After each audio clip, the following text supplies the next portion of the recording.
Understanding की भी एक डार्कर साइड होती है। अगर हम बहुत एम्पैथेटिक हैं तो भी एक डार्क साइड से हमें परिचित रहना बहुत ज़रूरी है, क्योंकि ये जो परिचय है वो हर्ट के बाद आता है या बहुत टफ लेसन्स के बाद आता है, तो हमें ज़्यादा दुख होता है। लेकिन अगर हमें पहले से पता होगा कि अंडरस्टैंडिंग, ज़्यादा समझदार होने के नुकसान क्या होते हैं, तो हम समझदारी रहेंगे। रिश्तों में समझदारी दिखाना उन्हें और गहरा बनाता है। लेकिन अगर हम एक क्लैरिटी के साथ रहेंगे, उसकी नेगेटिव साइड से अवेयर होते हुए अगर हम अंडरस्टैंडिंग दिखाएंगे, तो हमें हर्ट कम होगा और ये हमारी कमजोरी नहीं बल्कि हमारी स्ट्रेंथ बन सकता है।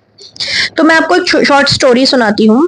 एक गर्लफ्रेंड एक बॉयफ्रेंड आपस में बात कर रहे हैं, तो बॉयफ्रेंड अपनी गर्लफ्रेंड को छेड़ते हुए बोलता है कि अगर किसी दिन मैं तुम पे चीट करूँ ना, तो मुझे पता है तुम समझ जाओगी। After all you are so understanding. वो ये कहना चाह रहा है कि तुम समझ जाओगी कि किन परिस्थितियों में ऐसा हुआ होगा और तुम मुझे माफ कर दोगी। तो ऐसे छेड़ते हुए वो ऐसा कहता है और ठहाके लगा के हंसता है। तो गर्लफ्रेंड को बड़ा शॉक लगता है। शी इज टेकन अबैक कि ये क्या हुआ। उस दिन वो मुस्कुरा के चली जाती है, लेकिन there was a very deeper lesson here. उसको समझ आता है कि इसके पीछे कितनी गहरी बात उसने कह दी, कि अंडरस्टैंडिंग से उसका अंडरस्टैंडिंग होना उस सामने वाले को क्या सिग्नल दे रहा था। उसको लग रहा था कि अंडरस्टैंडिंग उसकी स्ट्रेंथ है। She was very proud of it, कि वो समझती है कि ऐसा क्यों हुआ होगा, ये गुस्सा क्यों कर रहा होगा, इसको ये अभी इस तरीके से बात क्यों करता है। तो understanding is a beautiful thing. लेकिन सामने वाले को वो as a sign of tolerance, वो उसकी टॉलरेंस का संकेत दे रहा था कि कौन कितना सहन कर सकता है।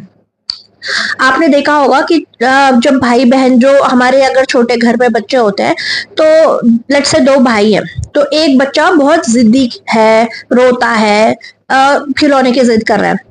तो अगर दूसरा भाई है जो कि बड़ा है, हम उसे बोलते हैं तुम तो समझदार हो ना, छोटे को दे दो, तुम तो समझदार हो, तुम रहने दो। तो हम जितना ज्यादा वो समझदार है, हम उससे सैक्रिफाइस मांगते हैं। हम ये नहीं बोलते कि तुम समझदार हो, ये खिलौना तुम रखो।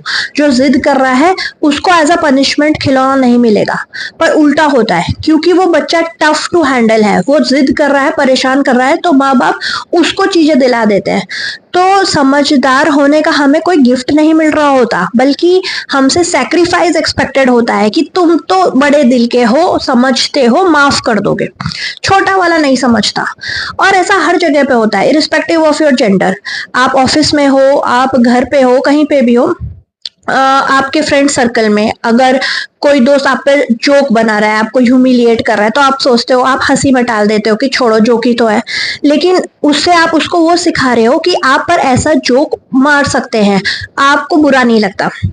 या आपके घर में लेट आ सकते हैं, आपने जो टाइम बोला है कि तुम तो समझदार हो ना, तुम तो समझ जाओगे कि मैं लेट क्यों हुआ, लेकिन वो दूसरा वो बहुत चिड़चिड़ा, वो गुस्सा करेगा, तो वहां टाइम पे चलता है।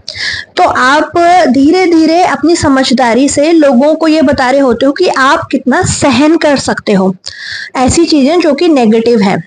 ये एक अच्छी चीज है आपके लिए, क्योंकि आपके मन में गुस्सा नहीं रहता, आप समझ जाओगे, लोगों को माफ कर दोगे।